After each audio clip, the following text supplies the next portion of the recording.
রাষ্ট্রীয় সফরে ভারত এসে দেশটির ঐতিহাসিক ইসলামী শিক্ষা প্রতিষ্ঠান দারুল উলুম দেওবন্দ পরিদর্শন করেছেন আফগানিস্তানের পররাষ্ট্রমন্ত্রী আমির খান মুত্তাকি। এ সময় তিনি আলেমদের কপালে চুমু খান। দেওবন্দ কর্তৃপক্ষ তাকে উষ্ণ সংবর্ধনা দেয়।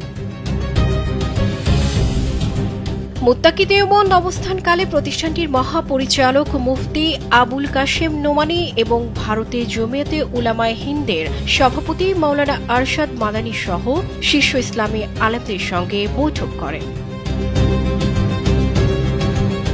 দ্বিপক্ষীয় ও আঞ্চলিক সম্পর্ক জোরদারের অংশ হিসেবে বর্তমানে ভারত সফর করছেন আমির খান মুত্তাকি।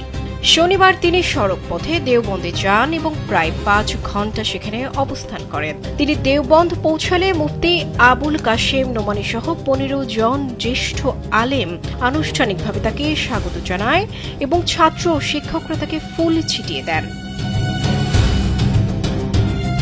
মুত্তাকি প্রতিষ্ঠানের কেন্দ্রীয় গ্রন্থাগারে মাওলানা নোমানীর তত্ত্বাবধানে হাদিস পাঠের একটি ঐতিহ্যবাহী সেশনে অংশ নেন। এ সময় তাকে হাদিস শিক্ষাদানের সার্টিফিকেট দেওয়া হয়, যার মাধ্যমে তিনি আনুষ্ঠানিকভাবে কাশেমি উপাধি লাভ করেন।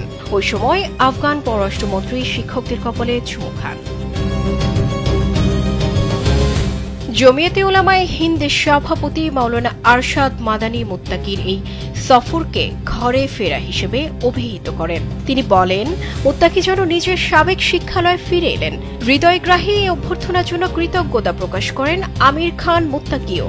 দারুল উলুম দেওবন্দ আফগানিস্তানের বর্তমান ক্ষমতাসীন দলের কাছে শুধু ধর্মীয় নয়, আদর্শিকভাবেও গুরুত্ব বহন করে বলে মনে করেন বিশ্লেষকরা। মারিয়া বিনতে ইলিয়াস, কালবেলা।